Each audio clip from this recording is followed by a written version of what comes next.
তো হ্যালো বন্ধুরা, দেখো আজকে যাচ্ছি কোথায়। আমি আমার হাজবেন্ড, এই যে বাবাও যাচ্ছে সাথে। যাচ্ছি সেই একটা আমার মোমেন্ট, যেটা ছোটোখাটো একটা পরীক্ষার মতো। তো সেখানেই যাচ্ছি ট্রেনে করে আজকে। আসলে তোমাদের আগেই কিছু ভিডিওতে বলেছিলাম যে আমার একটা অপারেশন হয়েছে। তো সেখানেই যাচ্ছি ট্রেনে করে কল্যাণী। এই চলে আসলাম সেই নার্সিংহোমে যেখানে আমার অপারেশন হবে।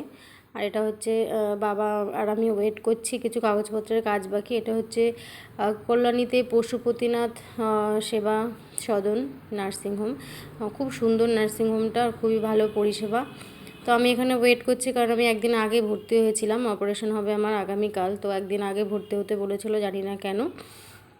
তো সেই কারণে আমি এখন এখানে ওয়েট করছি কালকের দিনের জন্য। আর এখানে বাকি সবাই যারা আছে ভর্তি আছে তাদের সাথেও কিছু পরিচয় হয়ে গেছিলো। তো ফাইনালি দেখো সবাই যে যার মতন অসুস্থ, সবাই তো শুয়েই আছে। আর আসলো আমার সেই দিন যেদিন আমার হবে অপারেশন। আজকের দিনে আমি ওটির ড্রেস পরে রেডি করে দিয়েছে আমাকে, আর অপেক্ষা করছিলাম। আর প্রচণ্ড ভয় লাগছিলো, সেটা আমি বলে বোঝাতে পারবো না আমি কতটা ভয় পাচ্ছিলাম।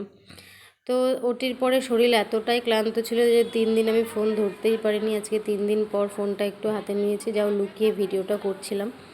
তারপরে আমার স্যালাইন তো খুলে দিয়েছিল। আর সত্যি কথা, সে যে যন্ত্রণা সে আর তোমাদের বলে বোঝাতে পারবো না। যার হয়েছে সেই জানে যে কি পরিমাণে ব্যথার যন্ত্রণা হয়। সেইগুলো কাটিয়ে আমি এখানে ভর্তি ছিলাম অনেক দিনই, 6 দিন প্রায় ভর্তি ছিলাম। তো ব্যথা তো প্রচণ্ডই ছিল, তবুও তার মাঝখানে টাইম কাটছিল না, কি করব সারাদিন। তো ফোনটা নিয়ে একটু ভিডিও করে নিচ্ছিলাম মাঝে মাঝে।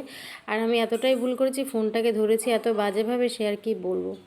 তো আমার দেখো এখানে অনেকের ছুটি হয়ে গেছে, অনেকে এখনও অপেক্ষা করছে। তো যাদের দিন হয়েছে তাদের ছুটি হয়ে গেছে। তো সারাদিন এইভাবে বসে বসে শুয়ে একদম ভালো লাগছিলো না, শরীরও ভালো লাগছিলো না, তার মধ্যেও টাইম কাটিয়েছি।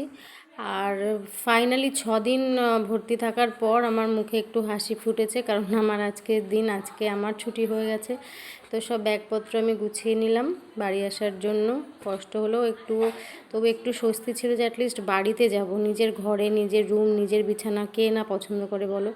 আর আমার হাতের এটা খুলে দিয়েছিল সেই স্যালাইনের এটা। কিন্তু বাড়ি এসে যেটা ভেবেছি ঠিক তার উল্টোটা, প্রচণ্ড জ্বর, 5-6 দিন জ্বরে ভুগেছি হসপিটাল থেকে আসার পরে। শরীরের কন্ডিশন একদম কি বলবো। আর দেখো, আর এখন আমাকে পাক্কা 1 মাস এই ঘরের মধ্যেই কাটাতে হবে। তো জার্নিটা খুবই কষ্টকর ছিল, তবু আমি যেটুকুনি পেরেছি মাঝে মাঝে একটু ভিডিও করে তোমাদের এই দেখানোর জন্য। সো ধন্যবাদ।